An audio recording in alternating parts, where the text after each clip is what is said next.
What's happening, everybody? Ian Walsh here, Hard Money Bankers, joined with my partner Ryan Walsh, Hard Money Bankers. Yo. Uh, Happy Today I'm Monday. going for the Happy Monday. I'm going for the talking head look. Actually, I was just messing with this. If I pull it back hard enough, you can actually really. The HMB. Yeah, I think I got the talking head look right there. So Green screen problems. Green screen problems, or yeah. So what about this weekend? Anything exciting? No, and that's what leads us right into the topic of it's kind of looking like a Santa rally. Right. The only thing I did see was, one headline this morning of after they watched our show that let's see if we can bring this on over. Futures rebound from Friday rout as Omnicron fears ease. So pretty sure they eased the moment they came out. I don't really think that it was just just a cash grab, right? That's cash grab, yeah. Yeah. So with that said, yeah, what's that? Go ahead. I was gonna say, with that said, as you go and look at the Dow Daily, we said on Friday that this is considered we're playing on that line. Mm-hmm. So, let me see if I can do this correctly. Hey, nice. So, that line is, this would be where the SANDARALLY really takes motion. And a Santa rally is the typical December to the end of the year rally that you see. They call it a Santa rally, so we term it the Sando rally. But I, as far as I can tell, it's a cash grab. What's your opinion? Yeah, I think if it was more than a cash grab, I think we would have found out this weekend. Now, I could be wrong, having come up in the middle of the week here, but I think the move would have been over the weekend, right? So yeah, I mean, we're not out of the woods yet. So kind of what you're saying, right? Like it still has some more to move here, but I would say cash grab, Santa rally. Yeah, we kind of said it from the beginning. We're like, you know what, this doesn't really have the oomph to like break that line. So are they going to be able to do this every time they want to do a cash grab? Be like, hey, let's go on the next Greek alphabet. Label it. We'll get another couple billion here. The beta alpha delta variant has now is now here.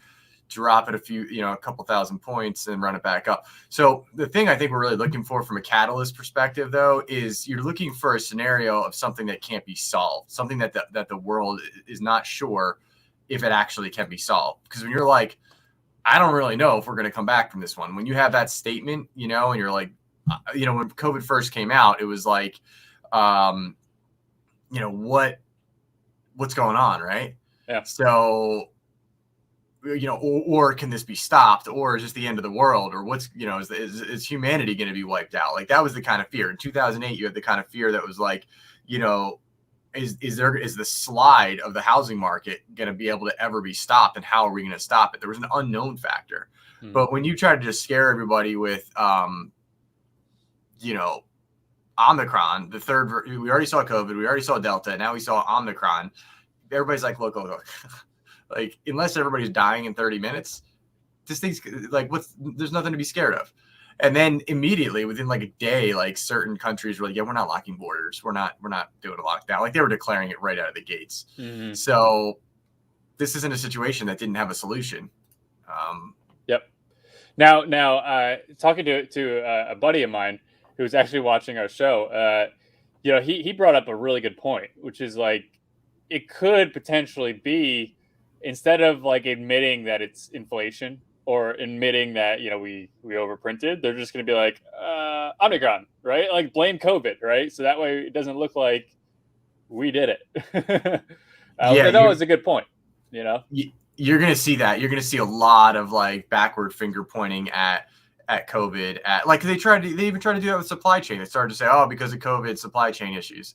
Right. Like it's going to be the immediate pre-scapegoat. Not that changes the scenario that you're in. You're like, we're still effed. Like, when you're in inflation, right? You're still, it doesn't change the fact. People, for some reason, then when you give the reason, people feel better about it. I don't know why. The reason makes it better, because you're still in a position of like, we got a problem, right?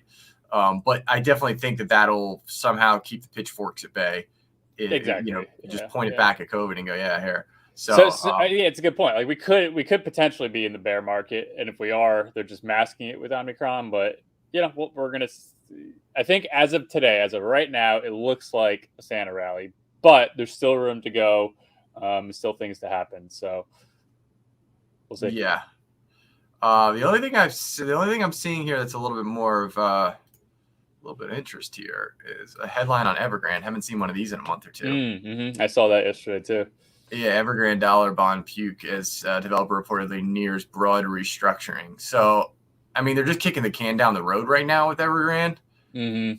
But I don't know when when you pull that final card out from under the table and you go, yeah, we can't. There is no more restructuring. I mean, we thought we were at the no more restructuring moment, and they just restructured, or I don't know what.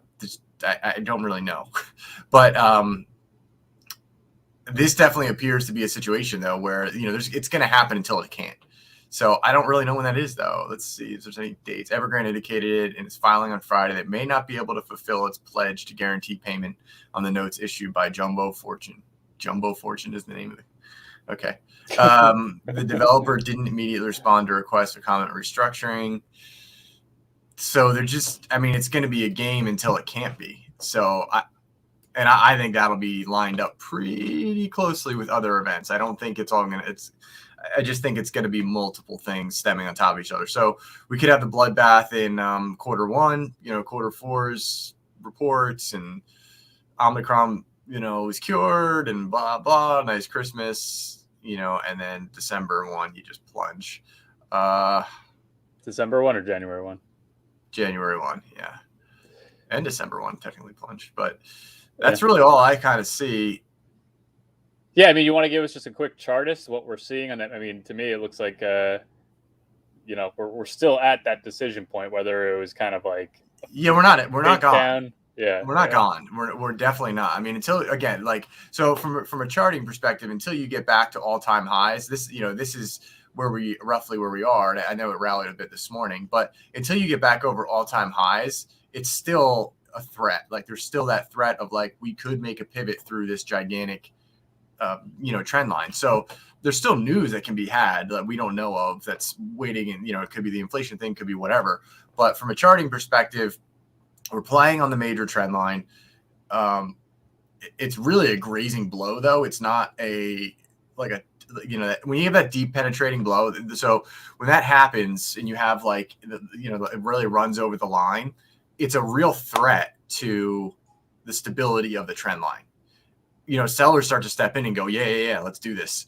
Right. So, but when you're just kind of there, like right now, if you're looking at this from all right, I'm waiting to sell, you're thinking in your head, all right, I'm going to wait for the touch of the trend line. I'm going to wait for the break of the trend line. So if you get this glancing blow and it goes back up, you go, whoa, I guess it wasn't going to happen. Right. So, but as a seller, as soon as you hit that trend line, or as soon as you kind of go over it, people will start to pile in. Because they're starting to go, yep, this is it. So, and then the frenzy obviously starts to begin. But it doesn't, a glancing blow means still strength in an uptrend, which means back to the highs, but at the same time, we're just waiting right now on, the Fed just started tapering. We haven't felt that, there's different things that need to still kind of have their way with the moment. And, that's where it is from a charting perspective. Yeah. Yeah. No, it was a good. I mean, that's a huge move when you look at that right now. Yeah, it's gigantic. It's really big. And usually those huge moves are the ones you look back on and you go, huh, remember that started up here? You don't really know until after the fact, but you go, yeah, that was big. Well, when was all time high? Can you? All time high was right here. We're not far off. No, I know. What date was that? Are you able to see it? What was that? Mid-November? It's just hard to see on the chart. Yeah. Just right down. Yeah, early November, 11.5-ish. Yeah. Is your all-time high. That's a long move. It's a month of basically bear, right? Yeah, it's a bear month. I mean, you'd say November was a bear, definitely a bear. Yeah. It's debatable. And you start getting into things now too, where if you're a buyer, you're gonna look at this. You're gonna look at this little area. Come on. So this becomes the upward trend line. So as a buyer, you want to see this get broken right here. I think you can see that in the screen pretty well, right? This line. So Yeah. that line becomes significant to if you're trying to buy. And then you crack that, you go back to all-time highs, because that's going to be and then what does this start to bring you into? It's way early to say this, but we start to get another triangle. So, but we're not there yet. So, but if it hits that, bounces back down, we start to triangle out again. Right. And but it's just a common pattern in the market. You can see them, you can see triangles anywhere, and they have to, but this is how a triangle properly breaks right here. You can see this triangle properly broke the top, made a little retest right here, and then continued on. That's what you want to see as a bull. Obviously not as a bear. It's not what you want to see. So not really much to report today, other than we kind of said Omnicron was the cash grab. Omnicron is the cash grab. Let's see what next week or tomorrow brings. Cool. All right. Sounds good. Yeah. All right.